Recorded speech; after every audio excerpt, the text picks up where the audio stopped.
the Browns. Ball back at the 20. Second down and 16. Again, the shotgun. Marino back to throw. Fires it across the middle. Kirby, 15, gets a block. Outside, gets to the 10 and out of bounds at the 9-yard line. So they come up 4 yards shy of a first down. And Marino goes down on one knee. Marino is hurt on the play. Najee Mustafa made the tackle on Kirby upfield. I didn't see the hit. Did you, Jim? I did not see the hit, Rick, but I'll tell you, it does not look good. Danny looks like he's in pain as he is surrounded by 3 of the trainers. Take a look at it here in the replay. Looks like he just took an odd step. He did. Might be an Achilles the way it looks from here. Number 96 Jones hit him, but he had slid off. And Marino was still moving on his feet, and then all of a sudden he goes down, favoring, I think it's his right leg. And Scott Mitchell, who had an eye infection yesterday, was declared okay to play today. Big youngster out of Utah. Left-hander warming up on the far sidelines. Mitchell has seen no activity at all, except for holding for PATs and field goals. What a blow this would be to the Dolphins. Actually happened before the throw in trying to maneuver into a position where he could throw it. That back leg just seemed to collapse, his drive leg. And if you don't think the Dolphins are concerned, Danny is surrounded by the training crew and about half of his teammates all looking on with concern and disbelief, because that's the franchise they're looking at sitting right there on the grass on about the 30-yard line. As we had just remarked, Marino having one of his great afternoons so far. 14 out of 19, 159 yards, and a TD pass to Mark Ingram.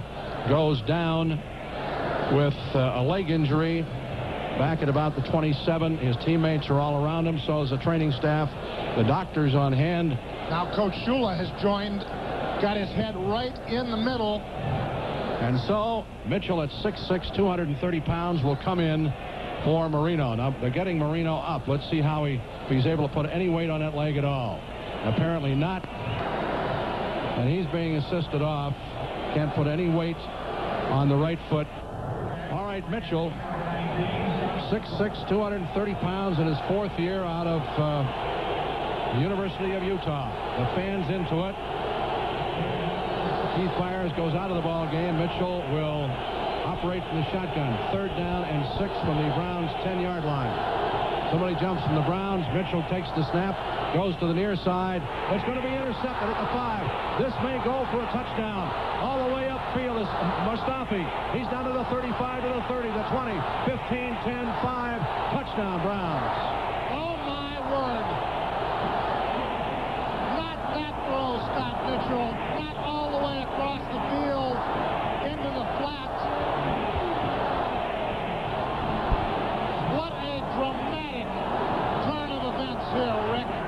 Mr. Mitchell, less than an auspicious debut. And the Browns take the lead back 13-10 as Marino goes down with an injury to his right leg. Mitchell comes in, and on the first play at the Browns' 10-yard line, throws a sidearm out pattern to the near side right in the hands of Najee Mustafa. So the Browns lead 14-10 as Mitchell, obviously cold and not able to warm up for any great length of time after Marino's injury, is going to have to carry this team, and he did not get off to a good start at all. So the Dolphins have got to counter that with 47 seconds left to go in the half. How do you adjust to a football team without a Marino? You think that you have the backup quarterback who might be able to get the job done in Scott Mitchell, but he certainly didn't prove anything there. The Dolphins were really sailing under Marino. I mean, he was having a great afternoon. But now, who knows what's going to happen. Mitchell has got to bear down. He's got to get help out of his teammates. And there's going to be some confabs going on at halftime in the Dolphins locker room, trying to get things organized without Marino.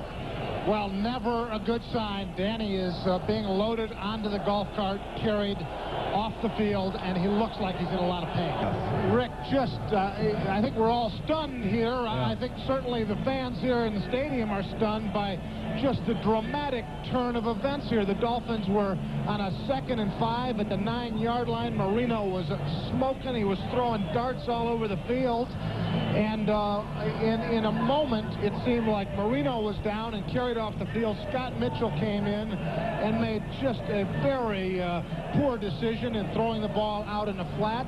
The ball is intercepted, and the whole feeling in the stadium has completely turned around, all in favor of the Cleveland Browns. Well, we only have 4 seconds left in the half. So the Dolphins, let's see if they go to the Hail Mary. They do have the wide receivers, 3 of them to the near side and 1 to the far side. Mitchell will put it up for grabs. Marino, when he left the ball game, had completed 9 passes in a row. There goes the season if he's not ready to go. Mitchell is in trouble, breaks out of the pocket, sets up, fires long upfield. Man down there, it is intercepted and out of bounds at the 7-yard line. The Cleveland Browns come down with their 2nd interception on Scott Mitchell. Terry Taylor, the nickelback. Now they're going to rule that he was out of bounds. It is not an intercept. So a disastrous, as it turns out, first half ends as Marino is out.